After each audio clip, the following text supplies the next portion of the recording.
के आगाज़ में आपको बराह रास्त ले चलेंगे। वज़ीर इत्तलात सिंध शर्जील मेमन न्यूज़ कॉन्फ्रेंस कर रहे हैं। तो ट्रैफिक कवानीन पे हुकूमत सिंध का बिल्कुल वाज़ेह मौक़िफ़ है। दूसरा, 2 दिन पहले वर्ल्ड बैंक का एक हाई वज़ीर आला सिंध की सदारत में हम लोग इस्लामाबाद गए और उन्होंने वर्ल्ड बैंक के उस वफ़द से मुलाकात की। फिर वो 2 दिन पहले कराची में तशरीफ़ लेके आए। पूरे पाकिस्तान के मुख्तलिफ सूबों में वर्ल्ड बैंक का वो डेलीगेशन गया है। और जब उन्होंने कराची में वो ब्रीफिंग थी, उसमें वज़ीर आला साहब जो कि किसी ऑफिशियल मसरूफियात पे बाहर गए हुए थे, तो पूरी कैबिनेट ने उनको वहाँ पे उनको होस्ट किया। तो उन्होंने जब सिंध की पूरी ब्रीफिंग देखी तो वर्ल्ड बैंक ने इस चीज़ को सराहा कि जो सिंध पीपल्स हाउसिंग प्रोजेक्ट है SPHF, वो उनका अब खुद कहना था कि ये एक ऐसा प्रोजेक्ट है जिसको हम पूरी दुनिया में जहाँ पे डिस्कस कर रहे हैं वहाँ पे वर्ल्ड बैंक की भी वाहवाही हो रही है और ख़ुसूसी तौर पर सिंध हुकूमत की भी वाहवाही हो रही है, क्योंकि दुनिया की तारीख़ का सबसे बड़ा प्रोजेक्ट, दुनिया की तारीख़ का सबसे बड़ा प्रोजेक्ट, हाउसिंग प्रोजेक्ट जो है वो बनने जा रहा है। 21 लाख बेघर लोगों को मुफ्त में घर भी दिया जा रहा है। उस घर की ख़वातीन को, उस जो कि सरकारी ज़मीनों पे थे, उनको उसकी ओनरशिप दी जा रही है, टाइटल दिया जा रहा है। और अभी तक 7.5 लाख घर बन चुके हैं। इससे पहले नेपाल में एक ज़िलज़िला आया था जिसके बाद 8 लाख घर नेपाल में बने थे और हम बनाने जा रहे हैं 21 लाख घर। तो मैं ये बताता चलूँ कि ये क्रेडिट पाकिस्तान को जाता है, ये क्रेडिट सिंध हुकूमत को जाता है और ये क्रेडिट चेयरमैन बिलावल भुट्टो ज़रदारी साहब को जाता है और ये क्रेडिट पाकिस्तान पीपल्स पार्टी की लीडरशिप को जाता है और चीफ मिनिस्टर सिंध को जाता है, जिसमें चीफ मिनिस्टर साहब ने खुसूसी तौर पर जिस तरीके से इस प्रोजेक्ट को उन्होंने सुपरवाइज़ किया है कि इस वक्त तक 7.5 लाख घर तैयार हो चुके हैं और हर महीने 50,000 घर बनने जा रहे हैं। उस हिसाब से 2 महीने के बाद, अगर मैं अप्रैल की बात करूं, एंड ऑफ अप्रैल पाकिस्तान का नाम Guinness book of world record में आ जाएगा कि क्लैमिटी के बाद, कैटास्ट्रॉफी के बाद पाकिस्तान को ये टाइटल मिलेगा कि ये वाहिद मुल्क होगा जिसने दुनिया की तारीख में किसी मुतासरीन को इतनी बड़ी तादाद में घर बना के दिए। अप्रैल में इंशाअल्लाह ताला, एंड ऑफ अप्रैल, हम ये वर्ल्ड रिकॉर्ड बनाएंगे और फिर जो हमें 21 लाख घर कंप्लीट करने हैं, ये दुनिया की तारीख में इस तरह की मिसाल नहीं मिलती। हुकूमतें सिर्फ इसलिए नहीं मिलती कि हुक्मरान जो है वो सिर्फ जो है प्रोटोकॉल को एंजॉय करें और हुक्मरान जो है वो झंडे लगा के गाड़ियों में घूमते रहें। हुकूमतें इसलिए दी जाती हैं कि अगर कोई गरीब अवाम है और गरीब अवाम उस मुल्क की किसी मुसीबत में है तो उस मुसीबत ज़दा लोगों को किस तरह रेस्क्यू करें, किस तरीके से उनको आप उनकी मदद करें। ये जितने मेरे आज हैदराबाद के सहाफ़ियाँ मौजूद हैं, मुझे वो सारे चेहरे याद हैं जब 2022 का बदतरीन एक पूरा सूबा डूबा हुआ था। आप सब लोगों ने वो चीज़ें कवर की हैं कि सिर्फ हर जगह पानी और पानी था। तो जो वर्ल्ड बैंक के वो इंचार्ज थे, उन्होंने वहाँ पे उस परसों वाली मीटिंग में मुझे सवाल पूछा। उन्होंने कहा कि जब हमने उनको पूरी SPHF की ब्रीफिंग दी तो उन्होंने कहा कि आपने ये तो बताएं, ये तो आप अभी की चीज़ बता रहे हैं, लेकिन जब ये सैलाब और बरसात ये चीज़ आई थी उस वक्त आप लोगों ने क्या किया था, उस वक्त आपकी सिचुएशन क्या थी। तो फिर मैंने उनको एक्सप्लेन किया। मैंने कहा जी, जब ये सूरत हाल आई थी तो हर तरफ पानी और पानी था, लोग बहुत मायूस थे, लेकिन हम भी मायूस थे।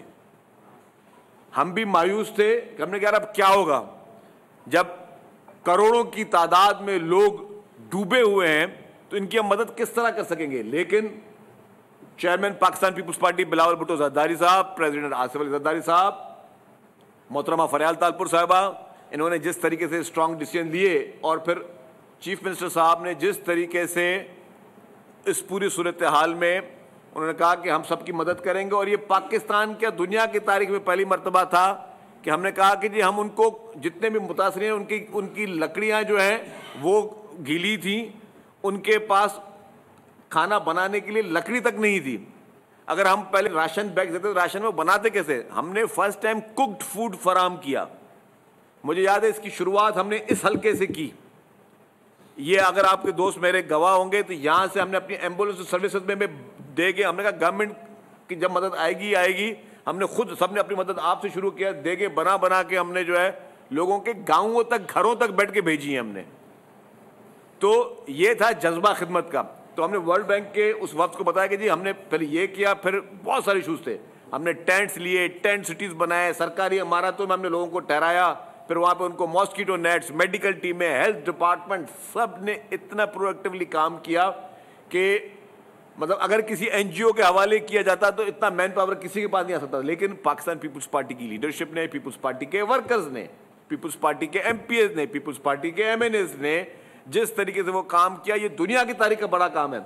हमारी मेमोरी बहुत छोटी होती है, हम तनकीद करने के लिए पहले आ जाते हैं, हम मेमोरी को बिल्कुल याद नहीं करते। हालांकि वही सैलाब, वही बरसातें पंजाब में भी हुई, वही खैबर पख्तूनख्वा में भी हुई, वो बलूचिस्तान में भी हुई। लेकिन क्योंकि पाकिस्तान पीपल्स पार्टी की हुकूमत सिंध में थी तो इस सिंध गवर्नमेंट ने ये इनिशिएटिव लिया और इसको दुनिया की तारीख का अजीम तरीन मंसूबा बनाया। अब हम शुरू करने जा रहे हैं, हम आपको सारे घर दिखाने जा रहे हैं। हम आपको दिखाएंगे वो घर के जो लोग, हमने उस पर बिफोर और आफ्टर डाला हुआ है कि जो लोग उस वक्त जब जिनके घर खत्म हो चुके थे, मुसमार हो चुके थे, डूब चुके थे, उनके आज उसी जगहों पे उनके अपने पक्के मकानात हैं जो क्लाइमेट रेजिलियंस के हिसाब से बनाए गए हैं कि खुदा न खास्ता इन फ्यूचर अगर कोई आफत आती है तो फिर दोबारा इनको सरकार की तरफ जाने की जरूरत नहीं पड़ेगी। ये उसी घर में अपना गंदुम भी रख सकते हैं, ये उसी घर में अपनी लकड़ी भी रख सकते हैं, ये उसी घर में अपने बैठ के खाने खा सकते हैं। तो ये और इस प्रोजेक्ट को इंटरनेशनली 3-4 फर्म्स ने इसको अवार्ड भी दिए हैं। ये अवार्ड समझे पाकिस्तान को मिला है, भले हुकूमत सिंध की मेहनत हो, पीपल्स पार्टी की मेहनत हो, लेकिन हमारे लिए सबसे पहले पाकिस्तान है। तो ये टाइटल पाकिस्तान को मिला है, ये पाकिस्तान के लोगों को मिला है। इसी तरीके से हमने फिर उनको जितने भी प्रोजेक्ट से, यहाँ पे सड़कें मुसमार हो चुकी थी, यहाँ पे पूरा नेटवर्क खत्म हो चुका था, और फिर दोबारा जिस तरह पीपल्स पार्टी की सिंध हुकूमत ने खड़े होकर उस पूरे प्रोजेक्ट को किया, तो मैं समझता हूँ कि ये इसकी तारीख में मिसाल नहीं मिलती। और मैं कहता हूँ पूरे पाकिस्तान का हर पाकिस्तानी, खैबर से लेकर कारूंजर तक, हर आदमी बाय से फ़ख्र महसूस करे कि हमारे मुल्क को सिंध हुकूमत के इस अजीम कारनामे की वजह से इंटरनेशनल रिकग्निशन मिल रही है। और वर्ल्ड बैंक ने ये कहा कि ये प्रोजेक्ट ऐसा है जिसको हमने, उन्होंने कहा कोई नेपाल में कोई कॉन्फ्रेंस होती है या उसमें उन्होंने कहा कि हमें इस प्रोजेक्ट पर हर कोई पूछता है ये प्रोजेक्ट कैसा हुआ, और उसकी बड़ी डिटेल है। मैं फिर बैठ के कभी कराची में बैठ के आपको उसकी पूरी ब्रीफिंग दूंगा। लेकिन यहाँ पे जो मेरे हैदराबाद के लोग हैं, ये इस मेरी कॉन्स्टिट्यूंसी में बैठे हैं, आप अगर यहाँ से अभी भी मेरे साथ चलें तो मैं आपको हर गांव में दिखाऊंगा जहाँ पे जिस तरह घर बने। कहीं पे 100 घर बने, कहीं पे 200 घर बने, कहीं पे 300 घर बने। और वो आप सोचेंगे 21 लाख घर या 21 लाख अफराद नहीं है, एक घर में जितने लोग लेते हैं तो ये करोड़ों अफराद को, कोई एवरेज 1 करोड़ 20 लाख लोग जो हैं इन घरों में रह रहे हैं। और उसमें फिर क्या हुआ, इन घरों इसी से जो जिस तरह हमने सर्वेज किए, इसके इसी प्रोजेक्ट की ऑडिट के लिए जिस तरीके से इंटरनेशनल फर्म्स और नेशनल फर्म्स ने बैठ के उसको एक एक चीज़ को ट्रांसपेरेंट किया, और उसमें कोई ठेकेदारी सिस्टम भी नहीं है कि जी इसमें जो है कोई कॉन्ट्रैक्ट अवार्ड होंगे। वो पैसे उस हाउस होल्ड को मिले हैं, उससे हमें मैन पावर पैदा हुआ है, हुनरमंद अफराद पैदा हुए हैं, क्योंकि उन लोगों को ट्रेनिंग्स दी गई कि अपना घर किस तरह बनाना है। फिर जिस तरह उन्होंने घरों की जिस तरह उन्होंने मुख्तलिफ कलर्स में उसकी को डेकोरेट किया है, जिस तरह मुख्तलिफ कलरफुल किस्म घर बनाए, आपको नया आर्ट मिला है। हमें डेटा मिला है कि इसमें कितने स्पेशल अफराद हैं जो इन घरों में रहते हैं। एग्जैक्टली डेटा है हमारे पास कि कितने जो हैं वो जो खुसूसी अफराद हैं वो इसमें रहे, कितनी ख़वातीन को फ़ायदा मिला है, कितनी ख़वातीन को जो है वो रोज़गार मिला है। फिर उसके बाद कि वो ज़मीन का, जो सरकार की ज़मीन थी, उस ज़मीन का टाइटल उनको मिला है। जिनके पास कोई एक पैसे की प्रॉपर्टी नहीं थी, अब वो अपनी प्रॉपर्टी के मालिक हैं। ज़मीन उनकी, मकान उनका, और वो हुकूमत सिंध ने जिस तरीके से उनको बना के दिया है। तीसरी बात, फिर उन्होंने हमने वर्ल्ड बैंक को जो हम प्रोजेक्ट्स वर्ल्ड बैंक के साथ करें हमने बताया। लेकिन अल्हम्दुलिल्लाह ये चीज़ साबित हो गई कि वाहिद पूरे पाकिस्तान में वाहिद सूबा पाकिस्तान पीपल्स पार्टी का सिंध सूबा है जिसने परफॉर्म किया और इंटरनेशनली अपने आप को उस चीज़ में मनवाया है। चौथी बात अभी जो इम्पोर्टेंट पाकिस्तान तहरीक इंसाफ, जिसने हर मुमकिन कोशिश की कि पाकिस्तान को नुकसान पहुंचाया जाए। 9 मई को जो उन्होंने पाकिस्तान के साथ किया, हालांकि सिर्फ इमरान खान की गिरफ्तारी हुई थी, ये सबके लिए आई ओपनर चीज़ है। 9 मई को जो पूरे पाकिस्तान में हुआ, मैं हैदराबाद में बैठा हूँ, हैदराबाद में मेरे दोस्तों ने गवाही दी होगी कि हैदराबाद में हैदर चौक पे भी चीज़ों को, अमलाक को आग लगाई गई। कराची में शारा फैसल पे जिस तरीके से अवाम की बस सर्विसेज को आग लगाई गई, पुलिस की मोबाइलों को नुकसान पहुँचाया गया, सरकारी इमलाक को नुकसान पहुँचाया गया, खैबर पख्तूनख्वा में जिस तरह नुकसान पहुँचाया गया, रेडियो पाकिस्तान को आग लगाई गई, लाहौर में कोर कमांडर हाउस कायदा मोहम्मद अली जिन्ना का घर जो है उसको आग लगाई गई। ये सारी दहशतगर्दी के पीछे जो ब्रेन चाइल्ड था वो इमरान खान का था, सारी दहशतगर्दी के पीछे। और फिर आपने देखा कि जब उसको जिस दिन 14 साल की सज़ा होती है, क्योंकि वो जेल में था, फितना जेल में था, जेल से बैठकर वो डायरेक्शन नहीं दे पा रहा था, तो जब जिस दिन इमरान खान को 14 साल की सज़ा होती है, पूरे पाकिस्तान में खैबर पख्तूनख्वा समेत एक शख्स सड़क पे नहीं आता एहतजाज करने के लिए। एक ऐसा कोई शख्स नहीं था जो रोड पे आके कहे कि जी बहुत बड़ा जुल्म हो गया। तो आपने देखा कि जब शरपसंदगी की जाती है तो किस तरह की जाती है। फिर उसके बाद जिस तरीके से डिजिटल दहशतगर्दी की गई, हमारे इदारों के खिलाफ हज़ार-ए-साई की गई, हमारे इदारों को नुकसान पहुंचाने के लिए, और इमरान खान की मौजूदगी में भी जो भी मुखालफत में उसके खिलाफ बयान देता था, दूसरे दिन नैब का नोटिस आ जाता था, दूसरे दिन नैब उसको उठाती थी।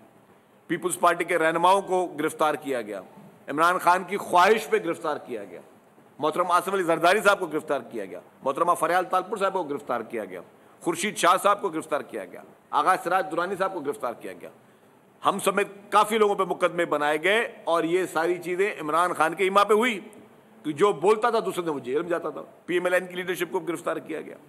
तो वो उस शख्स का डिक्टेटोरियल माइंडसेट, उस शख्स का कि वो अपने ऊपर तनकीद ना बर्दाश्त करने वाला माइंडसेट, और जिस तरीके से उसने बैठकर उसके दौर में जुडिशरी को इस्तेमाल किया, साकिब निसार जैसे लोग जिन्होंने उसको प्रोमोट किए, जिन्होंने कानून की, आइन की धज्जियां उड़ाई, साकिब निसार ने, जो कि इमरान खान का एक, मैं समझता हूं कि एक यूनिट इंचार्ज के तौर पे काम कर रहा था, इमरान खान का एक आलाकार होकर काम कर रहा था। चीफ जस्टिस सुप्रीम कोर्ट चुन चुन के इमरान खान के मुखालफों को या तो डिस्क्वालीफाई कर रहा था, या उनको जेलों में भेज रहा था, या उसको जिस तरह मीडिया के ऊपर वो काबिज था वो शख्स, उसकी मर्जी होती थी कि मेरी हर खबर जो है वो चले, मैं जो बयान दूं वो चले, और मैं मलाइन करूं लोगों को, इमरान खान के मुखालफों को मैं मलाइन करूं, उनकी हज़ारासाई हो, उनकी कैरेक्टर असैसिनेशन हो, उनका मीडिया ट्रायल हो।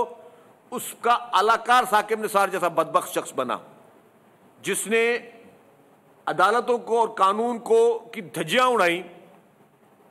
जुडिशल एक्टिविज्म की बुनियाद इफ्तिखार चौधरी के बाद इस शख्स ने डाली और उसको चलाता रहा। और फिर उसने जिस तरीके से यहाँ के कोई एक मुल्क, कोई एक कानून, कोई एक मुझे किताब बता दें जिसमें कहे कि जी किसी को जूते मारो और उसको पैसे दे दो डैम फंड में और आपको माफ़ किया जा सकता है। पूरी दुनिया में मुझे कोई एक मिसाल बताए, नहीं हुई। ये सारी बदतरीन मिसालें हैं। आज जो PTI के लिए बात करते हैं हमारे मीडिया के दोस्त भी और बाकी दोस्त भी, क्या ये सबकी मेमोरी ख़त्म हो चुकी है? क्या किसी को याद नहीं है कि किस हद तक ये शख्स फ़िरौन के तौर पर काम कर रहा था, इस मुल्क में फ़िरौन के तौर पर हुक्मरानी कर रहा था? और जो जमहूरियत, आइन और वोट की पासदारी की बात कर रहा है, 2018 के इंतखाबात किसके नज़रों से नहीं गुजरे? किस तरीके से उस इंतखाबात को उसने अपनी मर्जी के लिए लिया, और जिस तरीके से उसने ज़बरदस्ती हुक्मरानी करने का कोई शौक़ था, धांधली के ज़रिए आके वो हुक्मरान करके बैठा। फिर इस शख्स ने इदारों के खिलाफ हज़ारासाई की। उसके बाद इसी PTI ने इंटरनेशनली तौर पे पाकिस्तान को बदनाम करने की कोशिश की गई, पूरी कौम को बेवकूफ़ बनाया, पूरी कौम को कि जी मुझे उतारा जा रहा है एक साइफर की वजह से। साइफर भाई कहाँ से आया? साइफर जी अमेरिका ने हमारे खिलाफ ख़त लिखा और उन्होंने मुझे हटाया। ओ भाई तूने ऐसा क्या काम किया कि तुझे अमेरिका ने हटाया? तुमने सिर्फ 2-4 जो लंगर खाने खोलने के अलावा तुमने कोई एक काम बता दो कि तुमने काम किया हो पाकिस्तान के लिए। कोई एक स्कीम बता दो, कोई एक प्रोजेक्ट बता दो। तुम्हारा BRT KPK chief minister inspection team वजीर इत्तलात सिंध शर्जील इनाम मेमन न्यूज कॉन्फ्रेंस कर रहे हैं। सब्सक्राइब करें और बेल दबाएं ताकि कोई खबर रह न जाए।